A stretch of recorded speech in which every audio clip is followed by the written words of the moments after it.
Bom, imaginemos o seguinte cenário, assim, tenta visualizar. Foram meses de suor, um trabalho totalmente exaustivo, uma dedicação absurda para construir o monumento mais sagrado de toda a história de um povo. Uhum, o Mishkan, né? O tabernáculo. Exato. E aí chega o grande dia da inauguração. Tem, tipo, milhões de pessoas assistindo, a energia no ar é elétrica, sabe? Uma euforia que beira o êxtase total. Aquela expectativa que dá pra cortar com uma faca. Nossa, perfeitamente. E então, no auge dessa celebração, em uma fração de segundo, os dois convidados de honra, as figuras centrais ali da liderança da nova geração, eles simplesmente são fulminados e caem mortos no local. Caramba! De uma hora para outra. De uma hora pra outra. O que deveria ser a festa do milênio vira o funeral mais chocante possível. Sabe, geralmente quando a gente mergulha num documento histórico assim, a gente espera uma narrativa heróica, bem linear. É o padrão, né? O herói vence no final e pronto. Pois é, mas a nossa análise aprofundada de hoje quebra qualquer expectativa.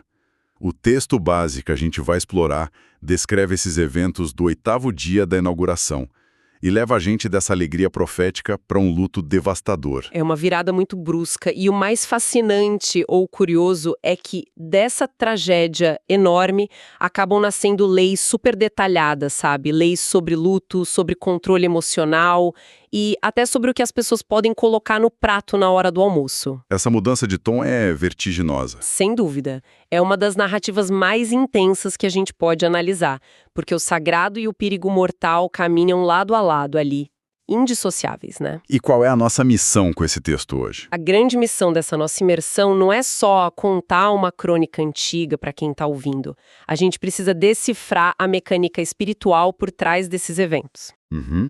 Entender as engrenagens. Exato. O documento é uma lente de aumento para a gente ver a cobrança rigorosa sobre quem assume a liderança. E também o perigo que emoções descontroladas representam para o intelecto. E essa parte da comida? Ah, isso é surpreendente. Ele mostra como ações puramente biológicas, tipo digerir um alimento, estão conectadas de forma direta com a saúde da nossa alma. Perfeito. Então, para quem está acompanhando o nosso raciocínio, vamos estabelecer o chão onde a gente está pisando aqui. O cenário é o 8º dia da inauguração do Mishkan. É o 1º de Nissan. Um dia importantíssimo. Muito. O texto detalha que nos 7 dias anteriores, Moshe, ou Moisés, passou por um processo que deve ter sido, assim, fisicamente exaustivo. Ele montava e desmontava aquele tabernáculo gigante todos os dias, diariamente. Imagina o cansaço. Nossa, demais. E agora chega um momento em que a função de sumo sacerdote vai passar do Moshe para o irmão dele, o Aharon. O povo judeu estava vivendo uma ansiedade palpável, sabe? Uma expectativa desesperada, eu diria. Sim. E tem uma analogia no documento que eu acho brilhante para capturar a temperatura do acampamento. O texto compara a nação a uma esposa que cometeu uma traição terrível, foi expulsa de casa pelo marido furioso, mas depois de muito implorar, recebe o perdão. E a permissão para voltar, né? Isso. E como ela volta? Ela volta limpando a casa, cozinhando, esfregando o chão, com uma alegria quase frenética, neurótica mesmo, só para provar o amor e garantir que a reconciliação é para valer. Aquele trauma agindo, né? O povo estava exatamente assim por causa do pecado do bezerro de ouro. Exato. Foi uma falha catastrófica muito recente. Eles queriam desesperadamente ver a presença divina, a Shekinah, descer e atestar que o perdão era real. Essa metáfora da esposa dita todo o tom da pressão psicológica ali. Todos estão ávidos por um sinal visual, inquestionável. Mas aí o Aharon trava, né? Pois é, o próprio Aharon, o homem escolhido para mediar esse reencontro, ele paralisa. O texto relata que ele hesita na hora de subir as rampas do altar. E por que ele trava bem nessa hora? É uma análise psicológica muito profunda do texto, sobre a culpa. Ao olhar para os cantos do altar, que eram elevados, o Aharon enxerga neles os chifres de um boi. Nossa. Um gatilho instantâneo para o bezerro de ouro, que ele mesmo tinha sido pressionado a moldar no passado. Isso mostra como o fantasma de um erro passado assombra o líder, mesmo quando já houve um arrependimento sincero. O Moshe precisa intervir ali fisicamente até, encorajar o irmão, lembrar que ele foi escolhido por quem ele é e que já estava tudo perdoado. E a pressão só aumenta depois disso. Sim, porque o Aharon finalmente toma coragem e sobe. Ele faz os sacrifícios, trabalha com os filhos, tudo com uma precisão cirúrgica. E quando termina, ele se volta para a multidão e abençoa o povo pela primeira vez. O pátio estava lotado. Completamente lotado. Imagina o silêncio de milhões de pessoas prendendo a respiração, esperando o fogo divino cair do céu, como Moshe tinha garantido. E então, Absolutamente nada acontece. nada. O fogo natural continua queimando a carne, mas nenhum fogo celestial desce. O Aharon deve ter entrado em pânico imediato. Com certeza. Ele até vira pro Moshe e diz tipo, a vergonha toda minha. Fiz tudo certo, mas a Shekinah não apareceu. Ele acha que o pecado dele ainda é o obstáculo. Mas tem uma lição gigantesca do texto nessa ausência de resposta, não tem? Uma lição monumental, eu diria. Ela desfaz toda aquela visão utilitária da fé. A presença divina não responde a fórmulas mágicas. Não é um ritual mecânico. Não é tipo colocar moeda numa máquina e puxar a alavanca para sair o milagre. Perfeita analogia. Não é. A mecânica espiritual exige o espírito, sabe?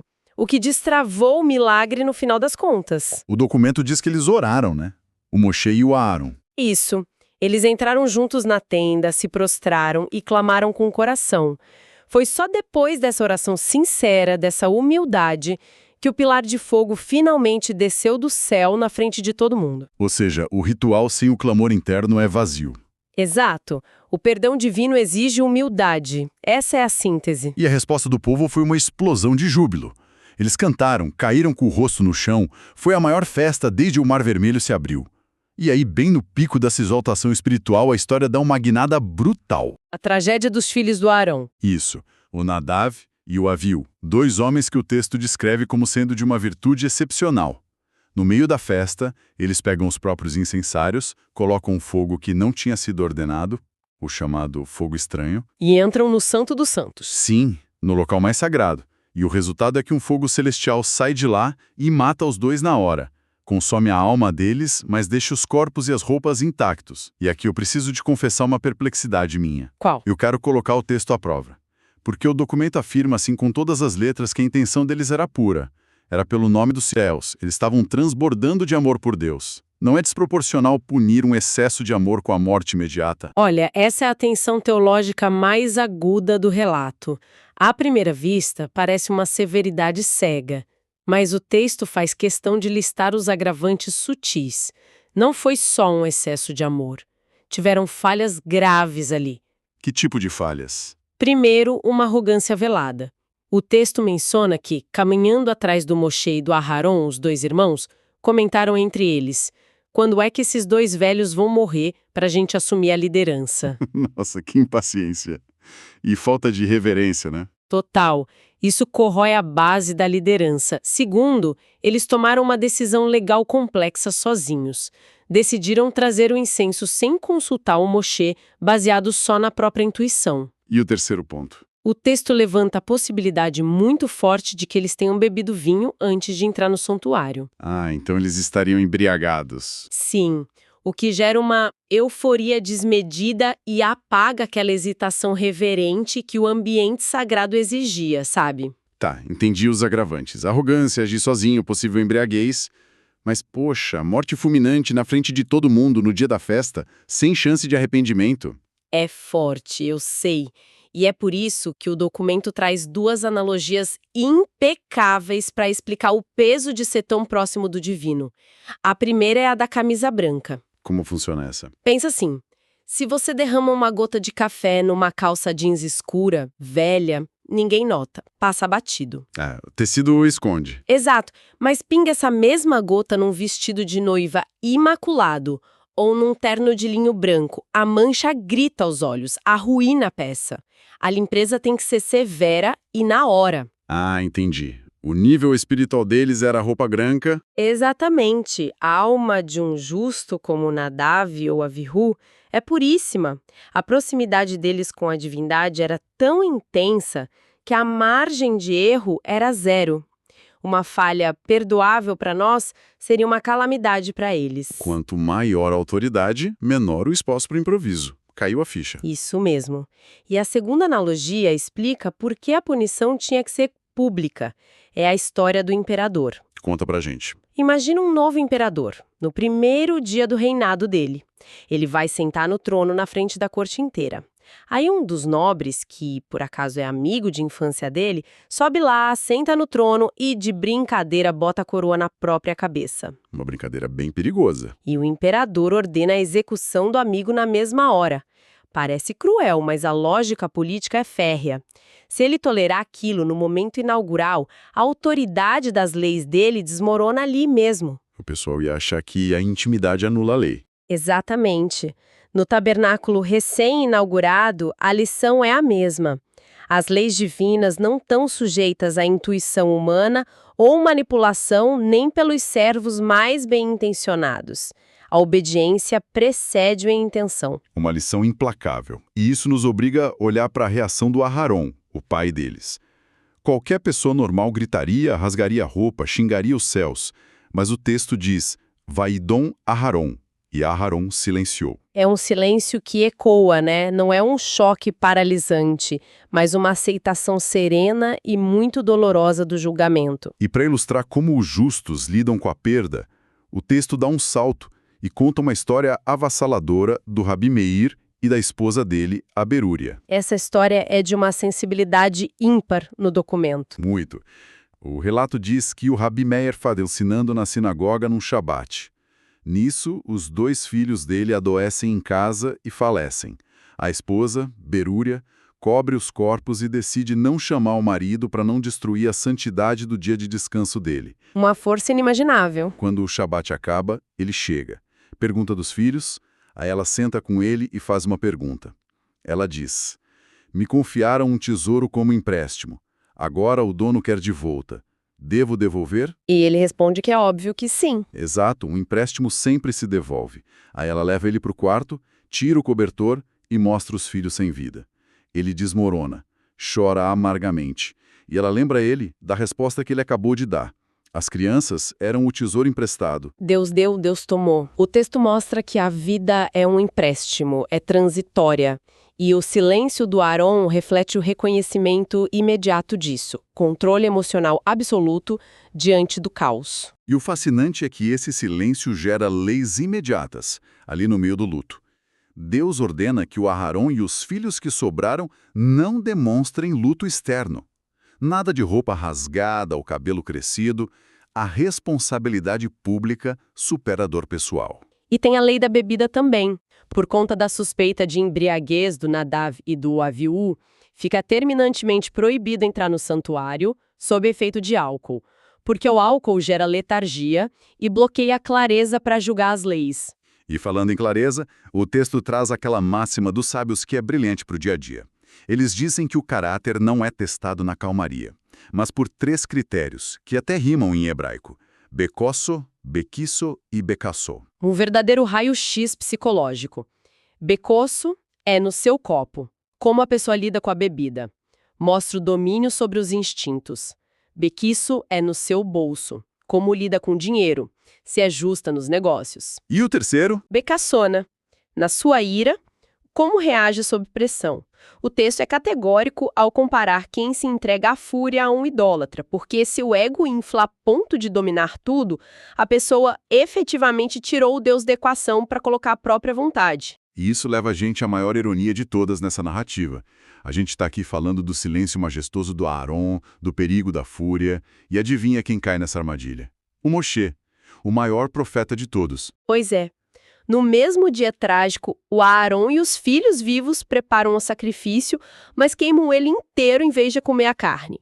O Moshe vê isso e é dominado pela raiva. Ele dá uma bronca neles na frente de todo mundo. Sim, questiona como ousaram quebrar o protocolo na crise, mas o Aharon, super manso, explica que diante da catástrofe familiar, comer o sacrifício seria um desrespeito à santidade da oferta naquele momento de luto. E aí o Moshe percebe que ele, o líder máximo, estava errado e o Aharon estava certo. Mas a pergunta que fica é: como uma mente brilhante como a do Moshe comete um erro tão básico de uma lei que ele mesmo ensinou? A resposta do texto é cirúrgica, porque ele se irou. O esquecimento é a consequência física da raiva. A premissa é que a mente tem um limite de espaço. Não dá para brigar o egoísmo extremo da fúria e a presença divina da sabedoria ao mesmo tempo. São polos que se repelem, né? Totalmente. Quando a fúria entra pela porta da frente, a lucidez sai pela janela. O Moshe permitiu que a fúria tomasse o controle e isso bloqueou o cognitivo dele. O erro do Moshe é um aviso de que a ira destrói até o intelecto mais privilegiado. É uma conexão incrível. E, bom, prestando atenção agora na transição que o texto faz, a gente estava falando de internalizar uma emoção tóxica como a raiva. De repente, o documento pula para internalizar a matéria física. A dieta kasher. A kashrut. Exatamente. A gente sai do tabernáculo e entra no código alimentar. E a regra de ouro aqui é desmistificar aquela ideia de que as leis kasher são dicas de nutrição antigas. O texto é enfático, não tem a ver com saúde física. Se fosse biologia pura, os povos que comem de tudo seriam fracos e doentes, o que não é verdade. A restrição é para preservação espiritual. A kashrut é a dieta da alma. E para explicar por que só o povo judeu tem essas restrições, o texto traz a metáfora do hospital, que é muito didática. Imagina um médico passando visita. No primeiro paciente, ele corta sal, corta gordura, dieta super restrita. Aí no segundo paciente, ele olha o prontuário e fala, pode comer o que quiser. A equipe acha que o segundo está mais saudável, mas a tragédia é o oposto. O primeiro tem cura, né? A dieta salva ele. Sim, o segundo está desenganado, nada mais faz diferença, então que como que der prazer. A analogia mostra que essas almas têm uma sensibilidade que pode ser curada ou ferida pelo que consomem. Tem uma responsabilidade nessa sensibilidade. E tem outra metáfora no texto para ilustrar esse dano invisível da comida proibida, que é a poluição sonora. Ah, essa é muito fácil de visualizar. Pense em alguém que trabalha com britadeira o dia todo, ou escutando música no volume máximo. A pessoa não fica surda de uma vez, mas vai criando um calo. Perde a capacidade de ouvir sons delicados. É um bloqueio, né? Uma parede. Exato. O texto argumenta que a comida proibida causa essa surdez espiritual. Um bife de porco não estraga seu exame de sangue, mas entorpece as antenas da alma. Deixa a pessoa impermeável à santidade. Tá, o conceito de bloqueio eu entendo, mas eu preciso trazer um desafio lógico aqui, porque a mecânica das regras parece muito arbitrária. Arbitrária como? Para um animal terrestre ser permitido, ele precisa ter casco fendido e ser ruminante. O texto avisa do porco, que tem casco, mas não rumina, e do camelo, que rumina, mas não tem a fenda completa. Sem falar nas aves predadoras que são proibidas. Qual é a ponte entre ruminar e a nossa alma? A sacada é que não é biologia aleatória. São traços que moldam o comportamento da alma de forma metafórica. Pensa no ato de ruminar. O animal mastiga, engole, traz de volta, mastiga de novo. Um processo cuidadoso. Exato. O texto sugere que quem consome essa carne absorve a característica de não engolir as situações de primeira. É o cultivo da reflexão profunda. E os cascos fendidos? Significa que o animal pisa na terra, na lama do mundo físico, mas a base dele tem uma divisão. Isso simboliza o discernimento, a habilidade de caminhar no mundo separando o certo do errado, o sagrado do profano. Caramba! E aí entra a visão do Arizal, né? O texto cita esse grande místico para aprofundar a mecânica disso. Sim, a explicação cabalística. O Arizal analisa aquele versículo antigo que diz que o homem não vive só de pão, mas da palavra de Deus.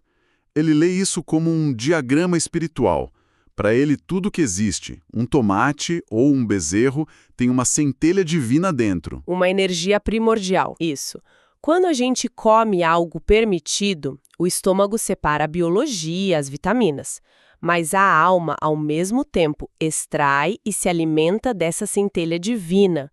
Comida kasher é uma nutrição ativa da alma. Mas e a comida proibida? Ela introduz uma energia bloqueada. O estômago digere a matéria, mas a alma não consegue processar aquela energia impura. E esse material indigesto envenena a absorção espiritual. Em resumo, a caxruta é o exercício diário de elevar a fome a um serviço sagrado. Sensacional. Olha, só para a gente amarrar tudo que a gente dissecou nessa imersão. Começamos com a ideia de que rituais perfeitos são ocos se faltar a intenção do coração. Vimos que na tragédia de Nadav e Avihu, agir por impulso, mesmo com amor, sem seguir as regras, é fatal na liderança. A obediência acima de tudo, né? Exato. Aí vimos a força de caráter no silêncio do Aharon e como a ira cegou a mente brilhante do Moshe. E por fim, o menu do almoço como grande construtor da nossa sensibilidade espiritual. E, se me permite, eu queria deixar uma reflexão final baseada inteiramente na lógica desse texto. Por favor. Se o texto garante que a raiva expulsa a clareza intelectual, fazendo alguém como Moshe errar ali, e se ele diz que a comida errada age como um isolante acústico para a alma, isso é um questionamento radical para a gente. Como assim? Quantos dos nossos déficits de empatia diários, as reações equivocadas, a dificuldade de entender a dor do outro, não são apenas falhas intelectuais? O documento nos convoca a pensar se essa nossa insensibilidade não é um efeito colateral, um torpor gerado pelo que a gente consome. Tanto a comida no prato quanto a raiva que a gente engole. Exatamente. O texto é um convite silencioso. Não basta policiar os pensamentos, a gente precisa reavaliar urgente o que a gente deixa entrar no corpo e a fúria que a gente deixa governar o coração. Uma provocação excelente para todo mundo que está ouvindo a gente pensar a respeito. Bom, a gente encerra por aqui essa nossa análise aprofundada. Foi um prazer. O prazer foi meu. Até a próxima!